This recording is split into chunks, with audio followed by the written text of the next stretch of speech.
So time has come that the world should know what Bangladesh is doing to its own people, and they should be exposed by India at the highest level in the international forum.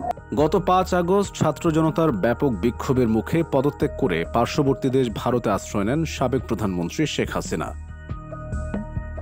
এর পরপরই একাধিক ভারতীয় মিডিয়াতে বাংলাদেশে সংখ্যালঘুদের উপরে নির্যাতন করা হচ্ছে এমন সংবাদ প্রচার করা হয় ব্যাপকভাবে।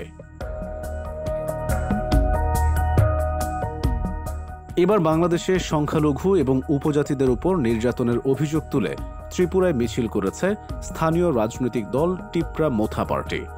উক্ত মিছিলে ভারতের ক্ষমতাসীন বিজেপির অন্যতম গুরুত্বপূর্ণ মিত্র দলটির শীর্ষ নেতা প্রদ্যোৎ কিশোর বাংলাদেশকে ভেঙে আরেক নতুন দেশ তৈরির হুমকি দিয়েছেন। তিনি দাবি করেছেন ভারতের এই সক্ষমতা আছেও।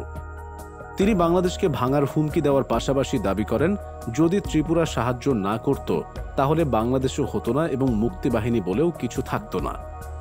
প্রদ্যোৎ কিশোর বলেন, আজ মুসলিমরাও আমাদের হিন্দু মন্দিরগুলো রক্ষা করে, আমাদের রাজবাড়িতে এখনো নামাজ হয়, এটি ভারত এবং আমাদের সংস্কৃতি। কিন্তু দেখা যাচ্ছে বাংলাদেশের মানুষ এই বিষয়টিকে শ্রদ্ধা জানায় না।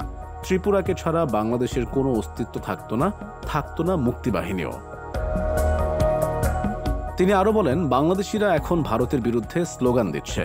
তারা বলে তারা নাকি ত্রিপুরা এবং উত্তর পূর্বাঞ্চলীয় রাজ্য দখল করবে। আমাদের সবাইকে ঐক্যবদ্ধ হতে হবে এবং সরকারকে চাপ দিতে হবে তারা যেন বাংলাদেশের বিষয়টি জাতিসংঘে উত্থাপন করে। বাংলাদেশকে ভাঙার হুমকি দিয়ে বিজেপির মিত্র দলের এই নেতা আরো বলেন, ভারত চুপ ছিল কারণ শেখ মুজিব এবং শেখ হাসিনা ভারতের বন্ধু ছিলেন, কিন্তু এই বন্ধুত্ব এখন আর নেই। যদি বাংলাদেশিরা আমাদের চ্যালেঞ্জ জানাতে পারে, আমি তাদের মনে করিয়ে দিতে চাই পাকিস্তান ভেঙে ভারত বাংলাদেশ তৈরি করেছে, বাংলাদেশ ভেঙে আরেকটি দেশ তৈরি করার সক্ষমতাও ভারতের আছে। যদি তারা সংখ্যালঘুদের উপর হামলা বন্ধ না করে আমরা চুপ থাকব না। তিনি আরও দাবি করেন তার পরিবার আগে ব্রাহ্মণবাড়িয়া, খাগড়াছড়ি, কুমিল্লা ও চট্টগ্রামকে শাসন করত। ওই সময় সবাই মিলেমিশে থাকত, কিন্তু এখন সেই অবস্থা নেই।